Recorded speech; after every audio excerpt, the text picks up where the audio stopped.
This week, S-Pulse is blunt. The locks of the internet are being rebuilt for a quantum era, and anything you protect today may need to stay secret a decade from now. That time gap is the stake, because security isn't about this moment. It's about the lifespan of your data. First, a standards milestone landed. The global playbook for post-quantum cryptography widened its approved menu of building blocks for key exchange and signatures. In practice, that means more than one vetted option, which reduces the risk of the entire ecosystem leaning on a single mathematical assumption. Diversity here is resilience. Next, a real-world pilot of hybrid key exchange, combining a classical handshake with a post-quantum one, ran over live traffic without breaking the internet. It did uncover some brittle middle boxes and outdated TLS endpoints, which is exactly what pilots are for. The upside is immediate. Hybrid lets you add quantum resistance while keeping today's trust anchors. Finally, a major operating system exposed post-quantum options in its preview channels through standard crypto libraries. Developers can now flip a setting, try a new key encapsulation, or validate a post-quantum signature in test rings. That turns theory into deployable knobs, so teams can build, measure, and iterate. Post-quantum cryptography means encryption and signatures designed to withstand attacks from future quantum computers that could break today OS public key math. Lattice-based schemes differ from traditional methods because they don't rely on factoring large numbers or discrete logarithms. Instead, they ask attackers to solve problems on a noisy, high-dimensional grid that resist both classical and known quantum algorithms. If organizations wait to migrate, adversaries can record sensitive traffic now and decrypt it later when new machines or breakthroughs arrive, turning delay into long-tail exposure. Here's how that plays out in the stack you already run. Most early moves are software only and run on existing CPUs and network cards, which keeps the first experiments low risk. Keys and messages are bigger, often measured in kilobytes rather than a few dozen bytes, so expect a nudge in bandwidth and CPU, especially during handshakes. Rollouts are pacing up because platforms, browsers, and libraries are converging on draft pairings that fit into TLS 1.3 without exotic changes. That means developers can wire hybrid groups into clients and servers and begin A/B testing under real load. Mobile and desktop app paths look similar.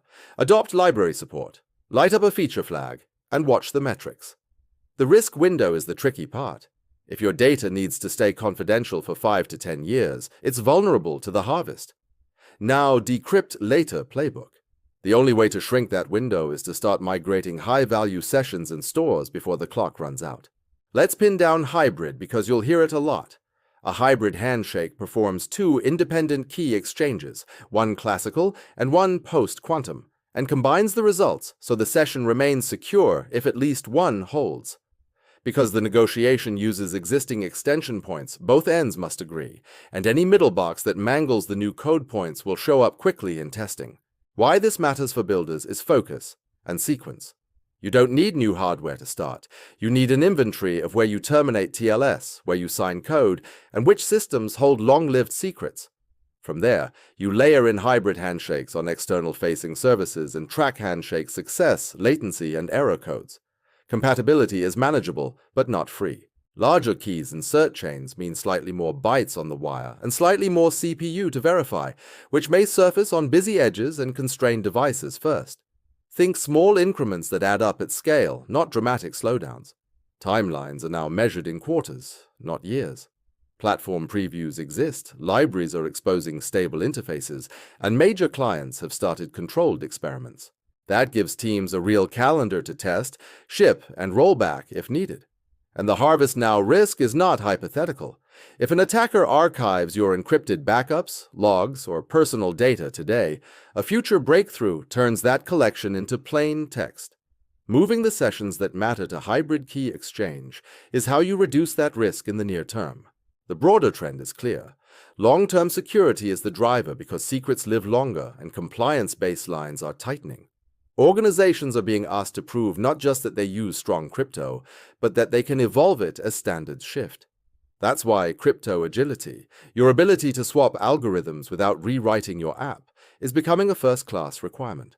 The trade-off is heavier cryptography.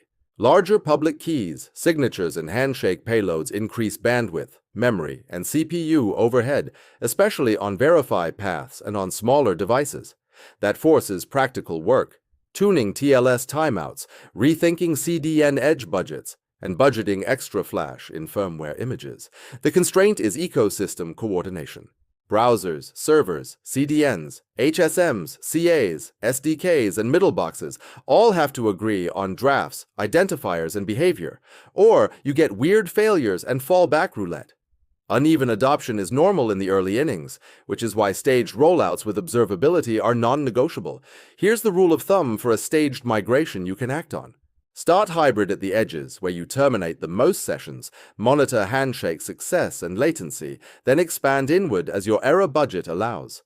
Keep certificate lifetimes short, automate renewal, and ensure your toolchain can issue both classical and post-quantum artifacts.